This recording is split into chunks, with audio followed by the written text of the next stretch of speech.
लक्ष्मी का अपने घर में पूरा दबदबा था। हिटलर की तरह वो सारा काम अपने पति और बेटे से करवाती। धीरे धीरे उसके पति की तबीयत खराब रहने लगी।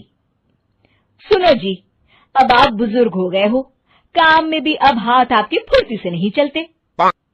अरे भाग्यवान, भगवान से डर। तुझसे मैंने शादी अपने इकलौते बेटे के अच्छे पालन पोषण के लिए की थी, लेकिन तूने तो उसका बेड़ा गर्क कर दिया। मैंने क्या किया? पढ़ाया लिखाया, अब नौकरी नहीं लग रही तो मैं कैसे जिम्मेदार हो गई?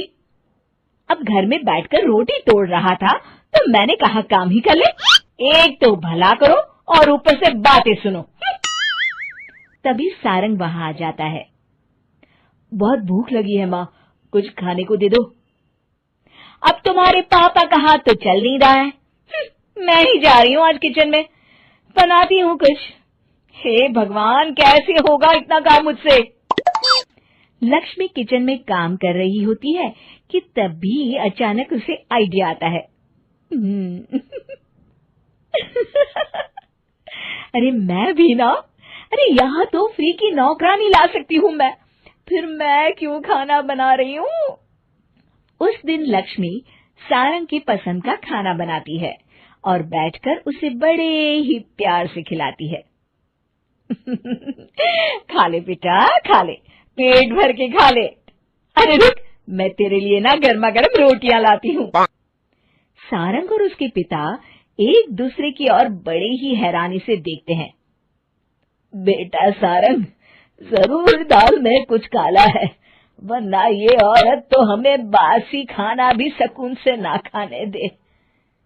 सुनील की बात लक्ष्मी सुन लेती है और जोर जोर से चिल्लाने लगती है।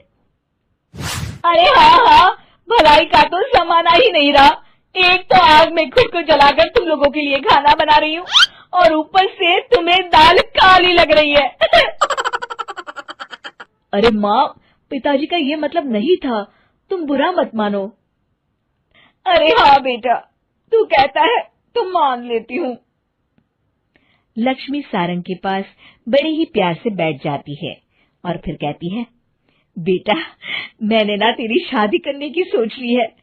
अब तेरे पिताजी के हाथ भी नहीं चलते तो सोच रही हूँ तेरे लिए बीवी ले आऊं। अब पता नहीं ना मैं भी कब मर जाऊं। अब ऐसे भाग्य भी कहाँ है हमारे। क्या कहा? अरे हाँ, तुम तो चाहते ही हो कि मैं मर जाऊं, लेकिन मैं अपनी प्यारी बहू का चेहरा देखे बिना नहीं मरूंगी। हाँ माँ, शादी तो मैं कर लूं, लेकिन मैं नौकरी नहीं करता, फिर कोई क्यों देगा मुझे अपनी बेटी? अरे क्यों नहीं देगा बेटी? इतना बड़ा घर, खेल खलियान है, किस चीज की कमी है हमारे पास? जो आएगी राज करेगी, राज।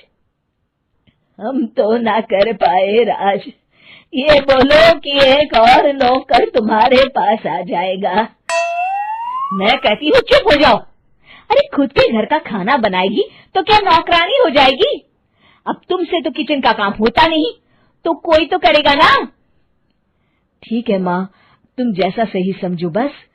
अब मेरी एक शर्त है, लड़की जो भी हो वो दिखने में कैसी भी हो या कहीं की भी हो, बस पढ़ी लिखी होनी चाहिए।